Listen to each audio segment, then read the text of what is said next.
Bem-vindos e bem-vindas ao Mind Asset, podcast da Itaú Asset. Eu sou a Clara, da equipe de comunicação, e hoje a gente está aqui em mais uma edição em vídeo dessa temporada, dessa vez para falar sobre tecnologia, suas tendências e o que deve estar no radar dos investidores. E para isso eu conto com a presença de dois convidados especiais, que são a Júlia De Luca, que trabalha no Investment Banking do Itaú BBA. Então, Júlia, seja muito bem-vinda ao Mind Asset. Um prazer contar com você. Obrigada pelo convite. Estou feliz em estar aqui. Maravilha. E o Kaique Cardoso, que é especialista de ETFs da Itaú Asset. Kaique, figurinha carimbada aqui no Mind Asset, né? Você já está cansada de mim, né, Clarinha? Mas vou continuar vindo. Obrigado pelo convite. Imagina, um prazer sempre estar aqui com você. E bom, hoje a nossa conversa é sobre o mundo de tecnologia, certo? E eu queria começar ela fazendo uma retrospectiva, né? Se a gente olhar o ano de 2023, ele foi um ano marcado pelo rally das ações de empresas de tecnologia nos Estados Unidos. E eu queria começar a nossa conversa a partir daí, né? O que motivou, de fato, toda essa valorização expressiva das ações de tech nos Estados Unidos? Júlia? Legal. Acho que antes de responder a sua pergunta diretamente, é importante a gente ter um panorama do que estava acontecendo no macro, que isso afeta diretamente o que aconteceu na Bolsa de Valores. Então, basicamente, que a gente sai de um 2022 em que os juros estavam altos, a inflação não estava controlada nos Estados Unidos, e isso fez com que o índice Nasdaq, que pode ser, tem o maior peso de empresas de tecnologia, ou seja, pode ser um indicativo do driver de como essas empresas estão, fechou o ano de 2022 em queda. Quando a gente entra em 2023, a gente já tem um sentimento um pouco melhor quanto à economia nos Estados Unidos. Então, os juros começam a ficar um pouco mais estável, parece que a inflação fica controlada e, como consequência, há mais um influxo de capitais na Bolsa de Valores. Então, a gente fecha o ano de 2023 com a Nasdaq, se eu não me engano, o índice subindo 43%. E sim, é um índice que é contemplado, em sua grande parte, por empresas de tecnologia.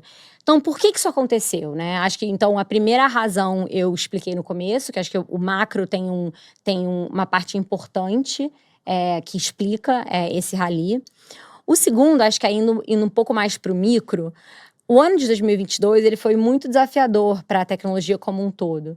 E a gente começou a ver lá todos esses cortes de custos e demissões, etc., principalmente nas grandes empresas.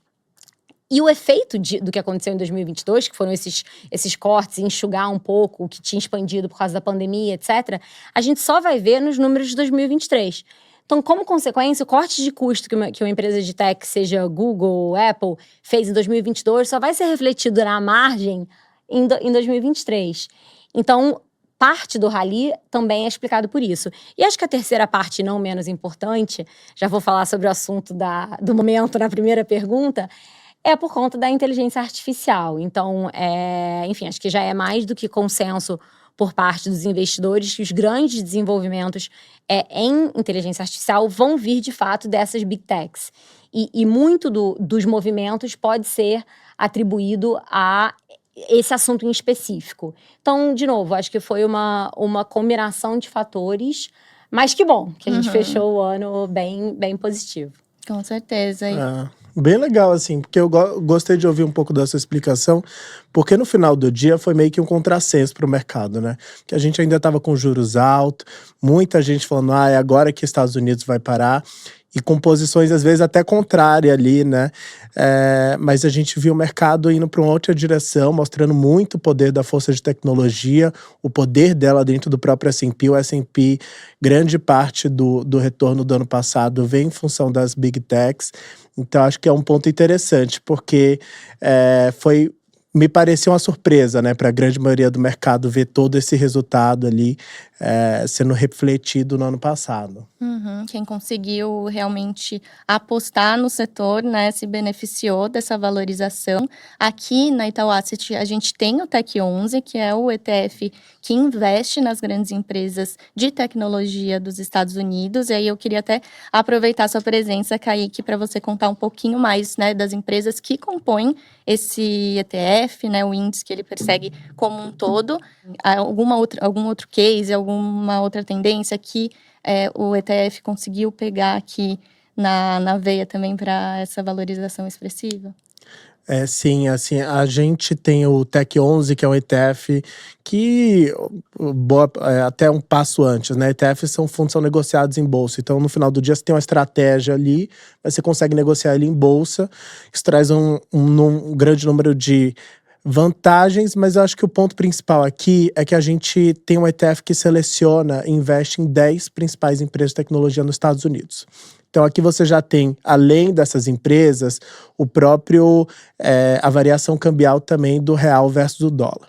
Então isso daqui eu acho que é um ponto importante, mas quando eu olho, né, para o ETF, e aí trazendo um pouco até da sua experiência que você trouxe do outro índice, da Nasdaq, o ETF, como ele tem uma concentração maior nesses nomes, ele acabou tendo uma performance ainda mais impressionante, ali na casa dos 70%, quase 80% em 2023. Mesmo, né, com um ano ali mais desafiador para moeda, né, para o dólar de uma forma geral. Então eu acho que isso é um ponto que acabou saltando aos olhos, mas quando a gente abre a carteira, é engraçado que você nota que todas as empresas que estão ali dentro da carteira, e aí a gente tem grandes nomes como Facebook, Amazon, Netflix, Google, Microsoft, Tesla, Nvidia. Então você tem nomes ali poderosos, né, que estão compondo esse ETF, mas todos eles tiveram performance super interessante. Alguns muito mais do que os outros, como é o caso da própria Nvidia ali, que passou dos 200% no ano passado. Então, esse eu acho que pode ser um grande case, e muito atrelado ao terceiro ponto que você trouxe, da inteligência artificial. Eles, né, são um destaque aí no mercado de processadores, de chips, que são super importantes para o desenvolvimento dessa tecnologia de inteligência artificial, e eles acabaram capturando muito bem todo esse movimento, tiveram resultados ali no início do ano passado que mostrou o potencial disso e acabou realmente tendo uma performance aí espetacular. Então acho que esse pode ser um grande case que talvez domine ali as principais pautas do ano passado, mas foi bem pulverizado, né, entre todos os outros nomes que a gente tem. Hoje são 10 no Tech. Uhum, como a gente vem falando, né? AI tem o seu papel de protagonismo dentro de tendência, né, em tecnologia. Mas eu queria pegar a sua percepção também, Júlia. É só AI que a gente vai falar? Não, a gente tem outros campos aqui de tendências dentro de tecnologia. O que você vem discutindo aqui dentro desse ambiente e que você tem visto ali os investidores terem no radar? Legal. Acho que primeiro, enfim, é importante a gente separar o mundo público, que o Kaique estava falando, do mundo privado, né? Apesar do tema de inteligência artificial tá, super latente, em voga em ambos os mundos. Quando a gente fala com um investidor do mundo privado, que é o que a gente fala de venture capital, ou seja, estão investindo em empresas que ainda não abriram seu capital na bolsa, não é só a inteligência artificial que vem. E principalmente quando a gente está falando de Brasil e de América Latina. Então, dois setores muito importantes.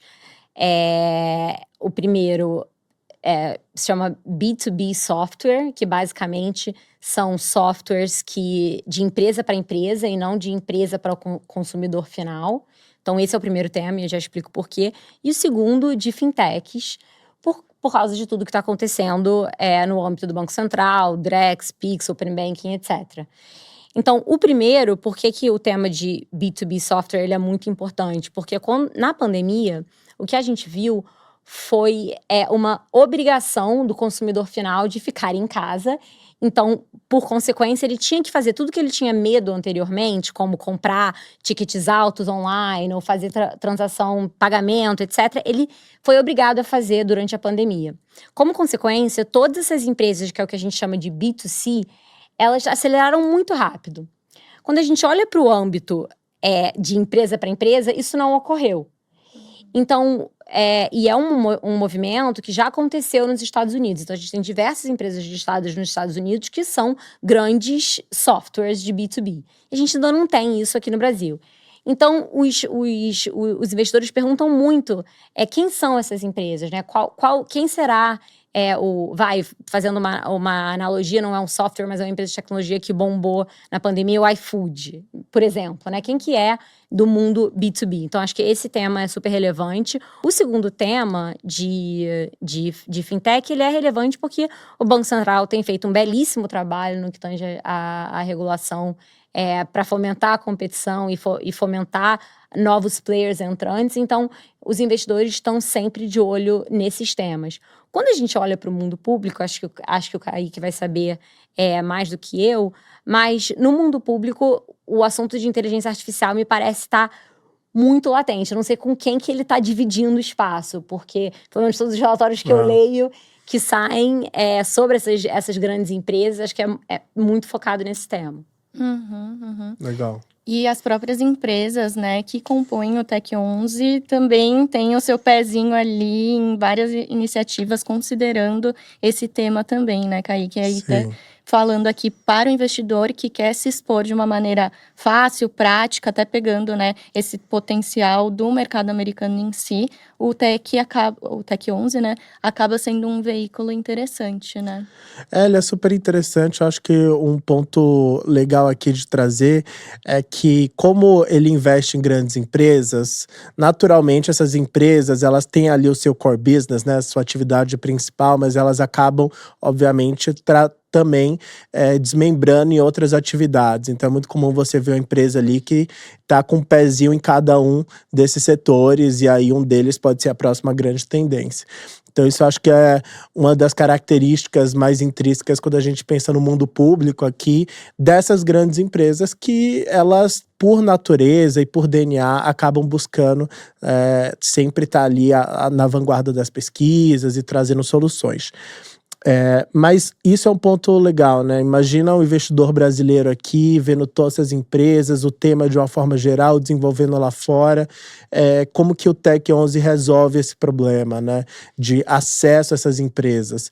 Hoje já tem um cenário muito mais fácil, né? Das próprias pessoas mandarem dinheiro lá para fora, investir, então existe esse caminho, mas um caminho ainda mais fácil é a gente buscar investir onde a gente já conhece, aqui no próprio mercado, dentro do seu próprio bankline, que é o próprio mercado de ações aqui no Brasil.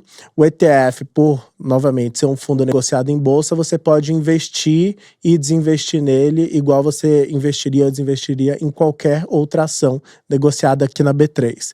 Então, acho que ele resolve essa questão de você ter esse acesso.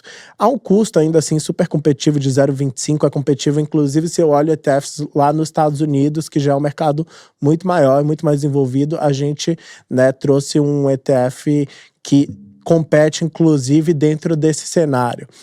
E o outro ponto, né, além da facilidade já da ambientação do investidor, né, dentro desse universo aqui da B3, eu acho que é a própria carteira dele, porque ele já está investindo ali nos principais nomes, né, não à toa ele teve essa performance estrelar no passado, mas já também tem uma carteira diversificada. Então você tem ali uma exposição que a gente chama de equal weighted, né? Ou seja, igual em cada uma dessas ações, nos eventos de rebalanceamento, cada uma tem 10% dentro do ETF, o que já em uma única operação oferece para o investidor ter acesso a essas 10 grandes empresas, 10 big techs que a gente aqui já tanto falou. Sempre que a gente fala sobre tecnologia, né, a gente entra num campo um tanto aspiracional, imaginativo também do que ela pode nos proporcionar, né? A gente vê vídeos, conversa com o ChatGPT, então são temas que acabaram se disseminando realmente para o público em geral. E aí, trazendo esse lado um pouco de dúvida aqui, né, dos investidores, Júlia, que eles levantam, né, nas conversas aqui que você tem? É só AI, como a gente falou? Tem dúvidas mais pragmáticas, né, do negócio ou não? O que surge aqui nas rodas de conversa? Legal. Aí eu também acho que vai depender se a pergunta vem de um investidor gringo ou de um investidor local, né? Acho que aí é importante para tangibilizar e dar um pouco de contexto macro, quando a gente olha para a B3, no ano passado, ao longo do ano todo, a gente viu saída de capital estrangeiro. Só que chegou em último trimestre, né, novembro, dezembro, e aí a gente viu um inflow importante. Então, a gente entende que o interesse do gringo na Bolsa Brasil e também, em consequência, no mundo privado, ele começa a aumentar. O gringo, ele não tem a granularidade, obviamente, que o investidor local tem. Então, ele precisa muito mais entender como é a situação fiscal do país, como que está a inflação, juros, etc. E depois desse entendimento, que eu acho que já é um passo importante, ele vai para o micro e pergunta quais são os setores legais, qual é a empresa específica que está se destacando aqui ou ali. Então, acho que isso é um pouco do sentimento gringo, mas acho que só para deixar aqui um tom positivo, a gente terminou o ano bastante otimista com isso. A gente recebeu diversas delegações de investidores gringos aqui no Brasil, então isso mostra que o interesse vem aumentando. Quando você olha para o investidor local, aí agora falando do mundo privado, o que aconteceu é que, assim, todo mundo ficou muito mais cauteloso, né? Quando a gente olha para os números, falando do mundo privado, acho que foram cerca de 3,3 bilhões de dólares investidos em venture capital no ano de 2023. Isso ante a 2021 de, sei lá, 17. Né? Mas 3,3 é muito bom quando você compara o histórico. Mas isso mostra, o número reflete uma cautela por parte dos investidores. Então, acho que ainda há interesse nas teses específicas, e eu acho que as teses são essas que eu mencionei, então o software B2B e fintech, mas há uma cautela muito maior, porque, assim, acho que é tão simples quanto o capital tá mais caro, né? Com a taxa de juros do jeito que tá. Então, enfim, não é aquela festa que a gente viu no passado. Mas acho que a boa notícia é que interesse há, e sempre há negócio a se fazer, a depender do preço, depende da empresa, depende do investidor, né? Com certeza. Acho que esse cenário, o investidor fica até mais seletivo, né? Talvez, olhando pelo lado positivo, talvez venha um pouco disso. Exato, a gente acabou falando também um pouco de perspectivas, né, que seria a minha última pergunta dessa conversa, né, que tá super boa, mas eu queria saber, Kaique, também se você tem essa mesma percepção acerca de cenário, né, tanto local aqui quanto para cenário internacional, né, a gente ainda vê uma discussão de juros nos Estados Unidos, vai ficar nesse patamar, não, a gente sabe que impacta bastante para os índices acionários de um modo geral, para investimentos das empresas também. Então, como é que está a sua percepção nesse sentido também? Boa, bacana. Acho que o cenário esse ano, ele concorda, assim, boa parte com o que a Júlia trouxe, porque no final do dia você tem um cenário muito mais positivo, né, para o que a gente olha para frente, né, mas você ainda tem, e eu percebo isso assim mais com os investidores que eu acabo trabalhando também, ainda muita cautela, né? Então a gente veio ali de alguns eventos que aconteceram no passado que acabou trazendo um nível de cautela maior. Eu acho que são algumas cicatrizes que acabam ficando, mas se eu tivesse que fazer uma comparação aqui, esse ano parece que tem uma conjuntura um pouquinho mais apontada aqui para o lado positivo, pensando aqui na economia de uma forma geral, né? E aí, olhando um pouquinho mais o setor de tecnologia, é mais difícil você trazer um panorama de uma forma geral, mas até porque cada empresa ali também tem o seu negócio específico e tem o risco intrínseco de cada negócio, mas uma das reflexões que eu gosto de pensar, principalmente para investidores de longo prazo, né? Você acha que daqui a 10 anos a gente vai ter mais empresas de tecnologia, mais soluções de tecnologia, a gente vai conviver mais com tecnologia ou menos? Isso eu acho que, assim, é uma direção, né? Pensando no setor de uma forma geral. E aqui eu acho que a gente acaba saindo um pouco da discussão específica de empresa por empresa, que talvez não caiba aqui, mas buscando um pouquinho mais dessa direção aspiracional, dessa disrupção, que no final do dia o Tech e até os outros ETFs que a gente tem aqui, internacionais na Itaú Asset, eles têm um pouco essa vocação de buscar esses grandes eventos, disrupções de mercado e trazer esse acesso para o investidor, já buscando esse horizonte de maior longo prazo.